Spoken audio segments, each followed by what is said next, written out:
इस वीडियो का पहला जो टॉपिक है वो है दायित्व। अब हमको सीखना है कि दायित्व अर्थात होता क्या है। धंधा द्वारा उधार खरीदे माल, संपत्ति या सेवा संबंधी भुगतान पात्र रकम या उधार ली रकम वापस करने पात्र रकम को दायित्व कहते हैं। तो एग्जाम्पल के तौर पे मैं आपको ऐसा बता देता हूँ कि फॉर एग्जाम्पल हमने किसी से उधार में 500 का माल खरीदा। अब हमारा दायित्व क्या है कि 500 सामने वाले पार्टी को देना पड़ेगा, तो वो हमारा क्या हो गया, दायित्व हो गया। ओके, दायित्व की एक प्रकार से हम अपनी जिम्मेदारी भी कह सकते हैं। फॉर एग्जाम्पल जैसे मैंने अभी आपको बोला कि हमने ख़रीदा किसी से उधार में, तो हमारा दायित्व होता है कि 500 रुपये चुकाना पड़ेगा।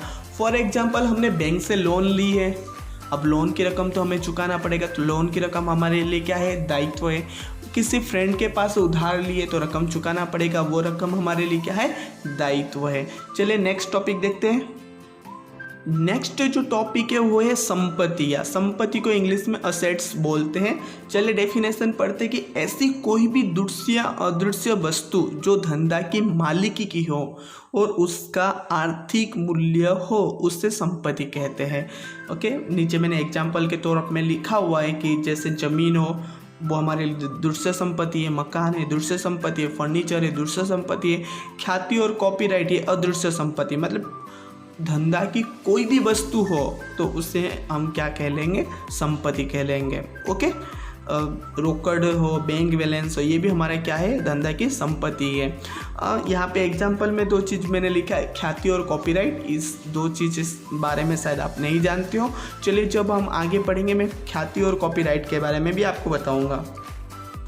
चलिए उसके नेक्स्ट टॉपिक देखते हैं।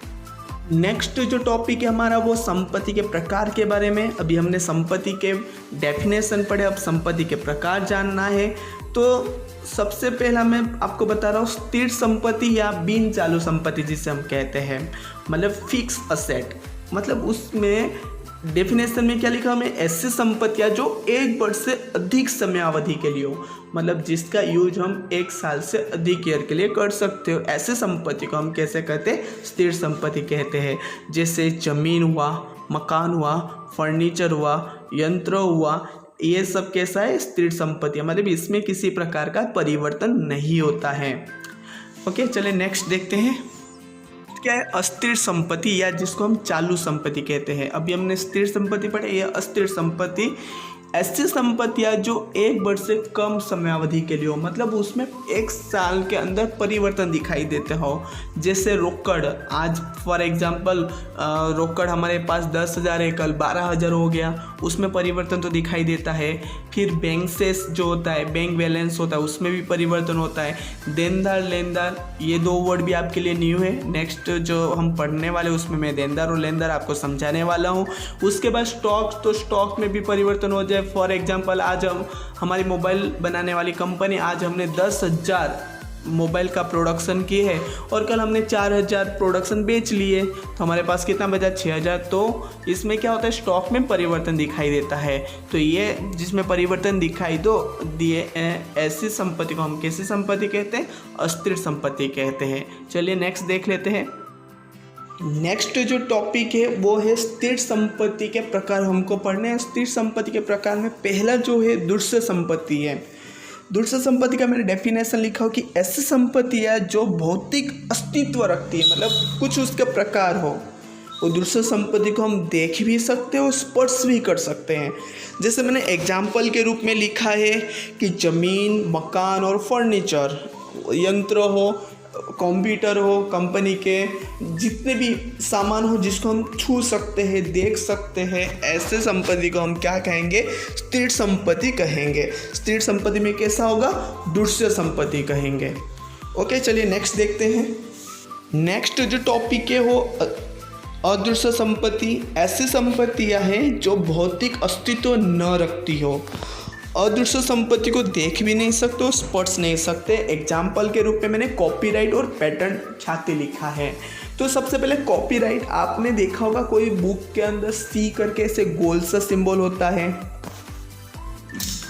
ऐसा सिंबल आपने देखा है ना, ये कॉपीराइट का सिंबल है।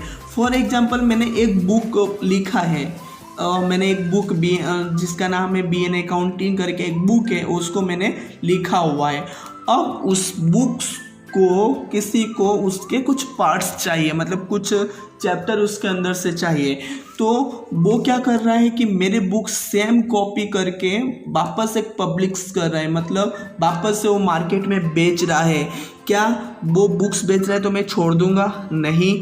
तो उसको बुक्स बेचने के लिए क्या करना पड़ेगा, तो मेरे से कॉपीराइट लेना पड़ेगा, क्योंकि मैंने बुक लिखा है। यदि कॉपी करना है तो उसके लिए उसको क्या करना पड़ेगा, कॉपीराइट लेना पड़ेगा।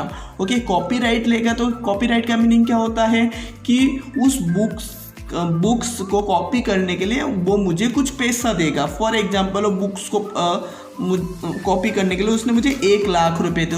1 लाख रुपए मेरे लिए कैसा हो गया, अदृश्य संपत्ति। ये तो संपत्ति है, लेकिन ये संपत्ति दिख रहा है क्या?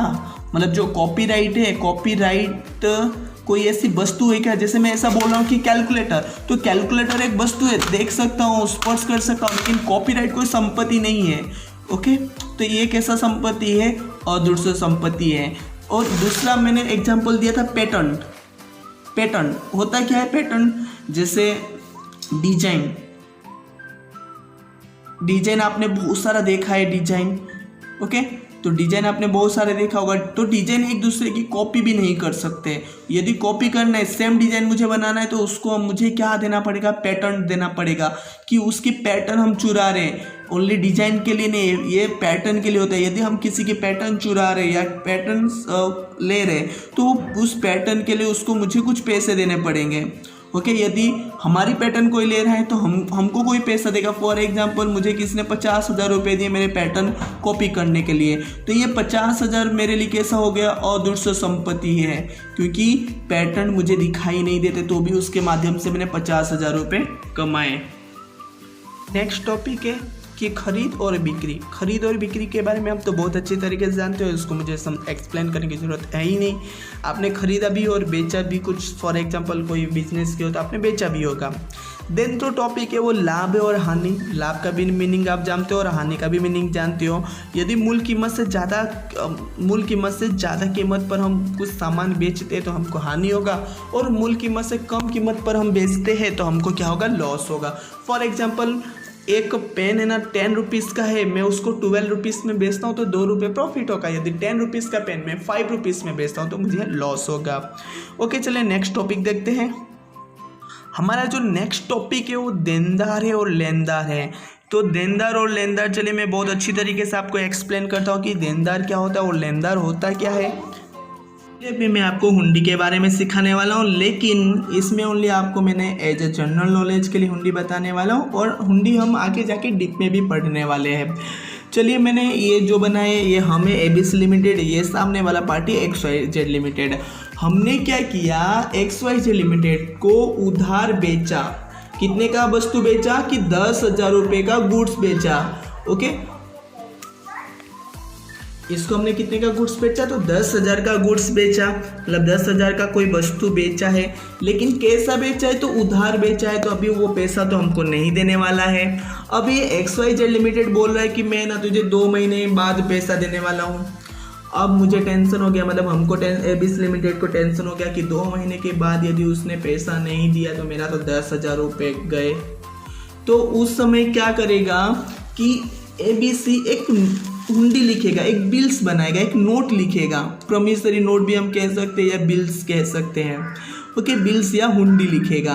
हुंडी का मीनिंग क्या होता है, एक सिंपल पेपर है, उसके अंदर ये लिखेगा कि मैं ABC लिमिटेड हूँ, मैंने XYZ लिमिटेड को 10,000 का गुड्स, 10,000 का वस्तु बेचा, वो मुझे 2 मंथ आज के तारीख के से 2 महीने बाद 10,000 रुपये पेमेंट करेगा। ऐसा करके ABC लिमिटेड साइन करके किसको भिजवा देगा, ये बिल XYZ को भिजवा देगा। अब ये एक सादा पेपर ही है, सादा पेपर के अंदर उसने लिखा, अभी तक ये बिल्स नहीं, हुंडी नहीं है। हुंडी कब बनेगा, जब दोनों पक्षकार की सिग्नेचर हो जाए तो हुंडी कहलाएगा। ओके, अब ABC लिमिटेड लिखने के बाद किसको भेजेगा, XYZ को भेजेगा। मतलब इसने क्या किया, XYZ को हुंडी भेजा। अब XYZ क्या करेगा, यदि उसने सहमत है तो उसके अंदर वो क्या करेगा, पढ़ेगा, पढ़ने के बाद वो उसने साइन कर दिया। अब ये साइन करने के बाद ये सादा सा कागज, इसको क्या कह जाएंगे, हुंडी हम कहलाएंगे। अब ये सादा सा कागज नहीं रहा क्योंकि दोनों पक्षकारों की सिग्नेचर हो गई। अब दोनों पक्षकार की सिग्नेचर हो गई, ये क्या हो गया, हुंडी हो गया। अब ये हुंडी क्या करेगा, साइन करने के बाद XYZ वापस किसको दे देगा, ABC लिमिटेड को दे देगा। तो हुंडी कब हुआ, जब ये साइन किया। अब ये देखो हमारे पास ये हुंडी क्या कर रहे हैं हम, हुंडी बनने के बाद हम क्या कर रहे हैं, इससे दे रहे या ले रहे, ले रहे ना, इससे हम लेने वाले हुए। तो हमारे लिए कौन सा हुंडी हो गया, लेनी हुंडी हो गया। कौन सा हुंडी हो गया, लेनी हुंडी हो गया। और सामने वाला पार्टी क्या है, सामने वाला पार्टी को हम क्या कहेंगे, देनदार कहेंगे या लेनदार कहेंगे।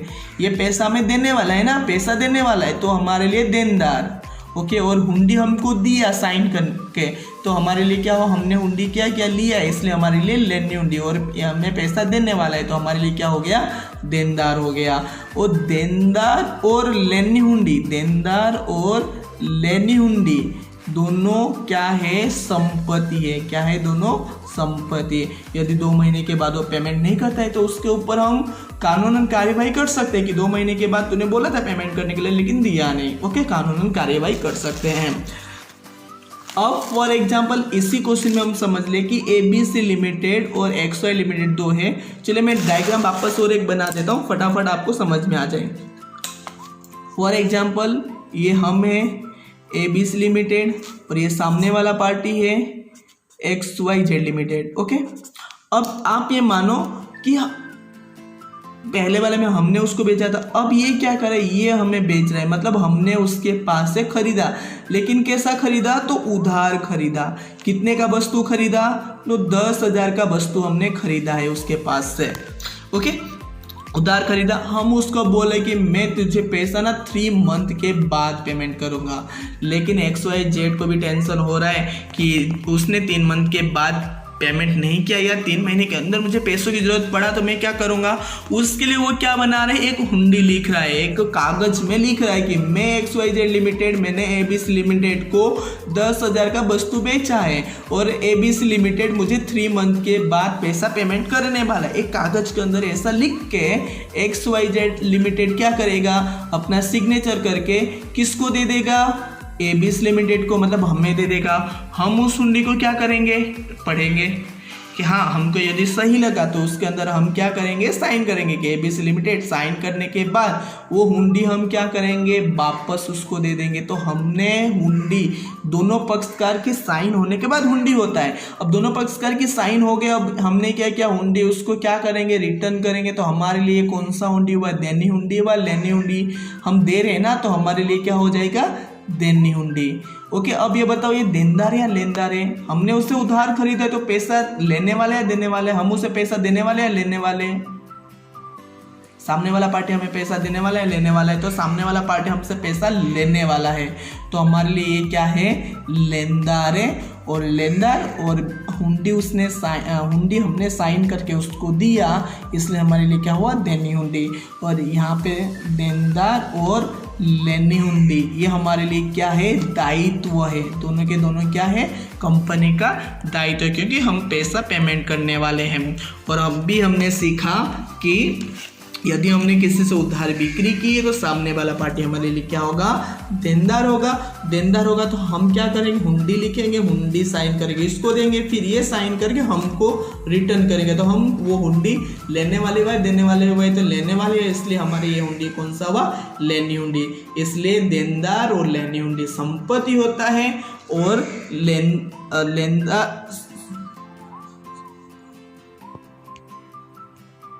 लेनदार और ये देनी हुंडी है ना, लेनदार और देनी हुंडी हमारे लिए क्या है, दायित्व है। ओके, चलिए आपको ये 2 कॉन्सेप्ट समझ में आ गया।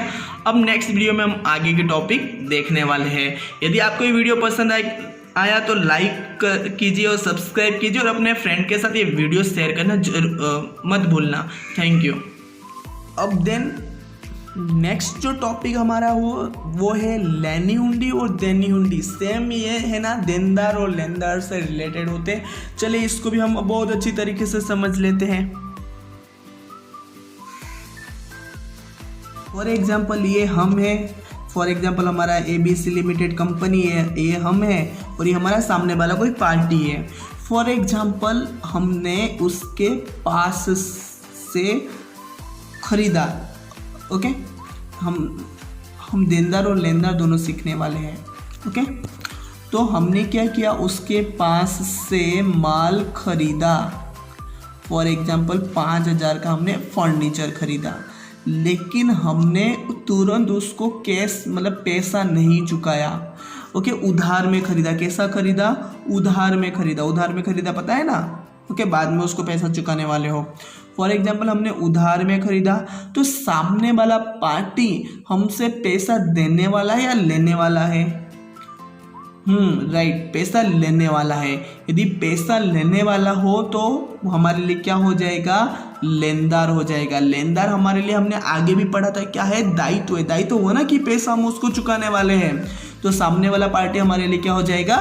लेनदार हो जाएगा। सेम फॉर एग्जाम्पल ये हमारी कंपनी है ABC लिमिटेड और ये सामने वाली कोई अदर पार्टी है XYZ limited, okay. For example हमने उसको वस्तु बेचा, 5,000 का कोई गुड्स बेचा। गुड्स मीन्स वस्तु होता है, okay. Goods means very good वाला गुड्स नहीं है, गुड्स मीन्स वस्तु होता है, ओके। 5,000 का वस्तु इसको बेचा। अब उसने क्या किया, अभी तुरंत पेमेंट नहीं किया, उसने बोला कि मैं 2 महीने के बाद पेमेंट करने वाला हूँ। तो ये सामने वाला पार्टी हमको पैसा देने वाला है या लेने वाला है? राइट, पैसा देने वाला है। तो पैसा देने वाला है, तो पैसा देने वाला हमारे लिए क्या हो जाएगा? इसको हम क्या कहेंगे? देनदार कहेंगे। इन शॉर्ट, यदि हमने किसी को वस्तु बेचा, उधार बेचा हो, तो सामने वाला पार्टी हमें पैसा देगा, तो हमारे लिए वो क्या हो जाएगा? देनदार हो जाएगा। वो देनदार कंपनी के लिए क्या होता है? संपत्ति होता है। देनदार कंपनी के लिए क्या होता है? संपत्ति होता है, क्योंकि पैसा देगा ना। और लेनदार संपत्ति के लिए क्या होता है? दायित्व होता है। कैसे समझ में आया? यदि हमने किसी के पास से उधार खरीदा हो तो हमको उसको पैसा चुकाना पड़ेगा, तो चुकाना पड़ेगा तो हमारा क्या हो जाएगा? दायित्व हुआ। लेकिन हमसे कोई वस्तु खरीदा हो, उधार खरीदा हो, हमसे कोई मतलब हमने किसी को बेचा हो, तो सामने वाला पार्टी हमको क्या करेगा? पैसा देगा। इसलिए हमारे सामने वाला पार्टी देनदार। यदि हम उसको पैसा देगा इसलिए देनदार, यदि सामने वाला पार्टी पैसा लेगा तो लेनदार। इन सिंपल सी बात, ओके। आपको आई थिंक देनदार और लेनदार समझ में आ गया हो, तो चलिए नेक्स्ट टॉपिक सीख लेते हैं। यदि आपको अभी भी ये टॉपिक समझ में ना आया हो तो आप कमेंट बॉक्स के माध्यम से बता सकते हैं, तो मैं आपको वापस से टॉपिक को रिवीजन करा दूंगा। चलिए नेक्स्ट टॉपिक देखते हैं।